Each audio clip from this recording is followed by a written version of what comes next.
नमस्कार दोस्तों, स्वागत है आपका रिलेटेड टॉक्स चैनल पर। आज हम बात करेंगे जीएसटी 2.0 के बारे में और जानेंगे पुराने जीएसटी और नए जीएसटी 2.0 के बीच का अंतर और आखिर जीएसटी 2.0 लाना क्यों जरूरी था। तो चलिए आसान भाषा में समझते हैं इसके फायदे, स्लैब्स और टैक्स चोरी रोकने के तरीके।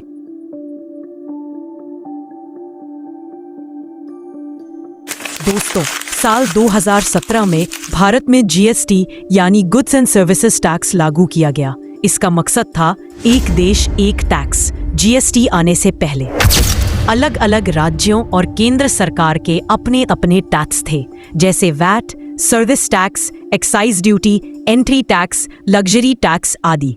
इन सबको हटाकर एक ही टैक्स बना दिया गया जिसे कहा गया जीएसटी। एग्जाम्पल, पहले अगर आप मोबाइल फोन खरीदते थे तो उस पर एक्साइज ड्यूटी, वैट और एंट्री टैक्स जैसे कई टैक्स लगते थे। जीएसटी आने के बाद सिर्फ एक टैक्स लगने लगा, जीएसटी, जिससे कागजी झंझट कम हो गया। दोस्तों, जब 2017 में जीएसटी आया तो सरकार ने अलग अलग सामान और सेवाओं पर अलग अलग टैक्स स्लैब बनाए। पुराने जीएसटी के स्लैब्स 0% रोजमर्रा की चीजें जैसे अनाज, दाल, सब्जियां, 5% चीनी, कपड़ा, घरेलू सामान, 12% प्रोसेस्ड फूड, मोबाइल फोन, 18% ज्यादातर सर्विसेज और electronic item, 28% plus cess, luxury car, तंबाकू, शराब जैसे प्रोडक्ट। अब जब जीएसटी 2.0 आया है तो सरकार ने कोशिश की है कि स्लैब्स की संख्या कम हो और सिस्टम को और आसान बनाया जाए।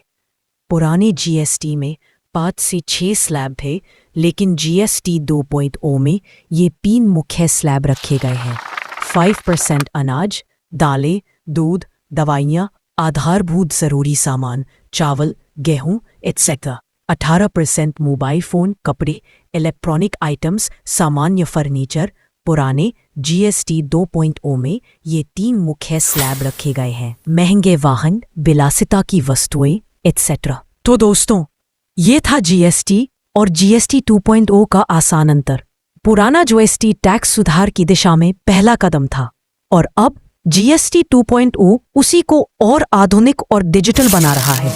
दोस्तों, जीएसटी 2.0 बहुत स्मार्ट और आसान है, लेकिन इसके कुछ नुकसान भी हैं।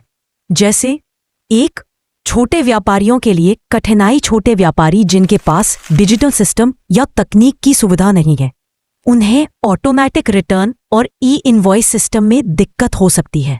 पुराने मैनुअल सिस्टम की तुलना में उन्हें नई तकनीक सीखनी पड़ती है, जो समय और पैसा मांगता है। 2, तकनीकी निर्भरता। जीएसटी 2.0 पूरी तरह डिजिटल और एआई आधारित है। अगर पोर्टल डाउन हो या इंटरनेट की समस्या हो तो रिटर्न फाइल करना मुश्किल हो सकता है। 3, डेटा प्राइवेसी का खतरा। सभी इनवॉइस और लेन देन का डेटा सरकार के पोर्टल पर अपडेट होता है। अगर सुरक्षा मजबूत न हो तो डेटा चोरी या मिसयूज का खतरा हो सकता है।